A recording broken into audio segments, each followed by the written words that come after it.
In this video, we're going to learn about cyclic quadrilaterals. And a cyclic quadrilateral is basically any quadrilateral that can be inscribed in a circle. So for example, this right here is a cyclic quadrilateral because it is inscribed in the circle. And we're going to find some properties of cyclic quadrilaterals in general. So to start off, we're going to draw the two diagonals in this quadrilateral. Now I'm going to label this angle right here A.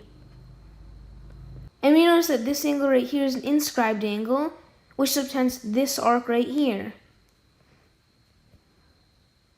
But we notice one other thing. This angle is also an inscribed angle, which subtends the same arc. So that means this angle must also be equal to A. Because if two inscribed angles subtend the same arc, they're equal. Now let's label this angle B. This is an inscribed angle right here, and it subtends this arc. But this inscribed angle also subtends the same arc, so this angle is B as well.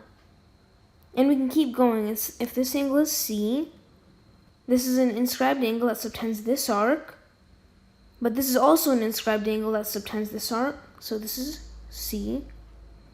And if this angle is D, this angle is an inscribed angle that subtends this arc, but this angle is also an inscribed angle which subtends the same arc, so this is also D. So when we drew the two diagonals of the cyclic quadrilateral, we made four pairs of equal angles.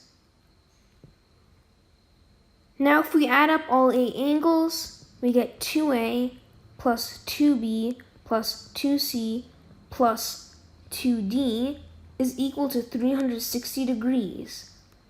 Because these 8 angles make up the entirety of the quadrilateral, and the angles in a quadrilateral add up to 360 degrees.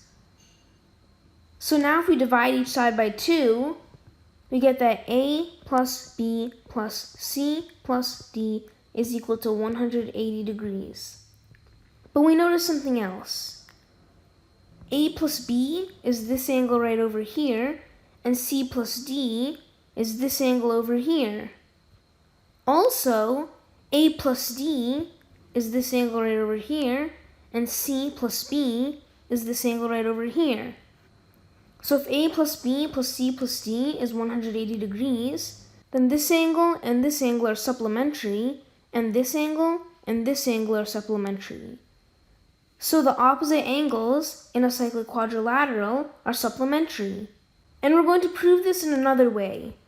I'm going to draw another cyclic quadrilateral inscribed in a circle right over here.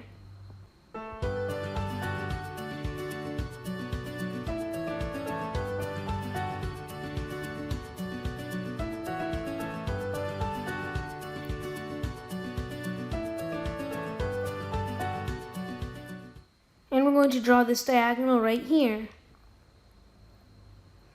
Now we see that this angle and this angle are both inscribed angles. And this angle subtends this arc, and this angle subtends this arc. So if this angle is angle X, and this angle is angle Y, then this arc is 2X, and this arc is 2Y. Because the inscribed angle is half of the arc it subtends, and Y is half of 2Y, and X is half of 2X. Now if we add 2Y and 2X, we get that they are equal to 360 degrees. Because these two arcs make up the entirety of the circle, and a circle is just 360 degrees. Now if we divide each side by 2, we get that X plus Y is equal to 180 degrees. So that is just another way to prove that the opposite angles in a cyclic quadrilateral add up to 180 degrees. And we're going to look at one other thing. We're going to go back to our old diagram right over here. And we're going to erase this one because we need a bit more room.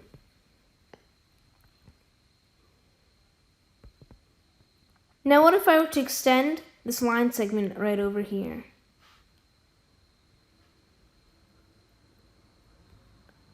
so that we make an exterior angle. We just made a straight line. So D plus C plus this angle right over here must add up to 180 degrees.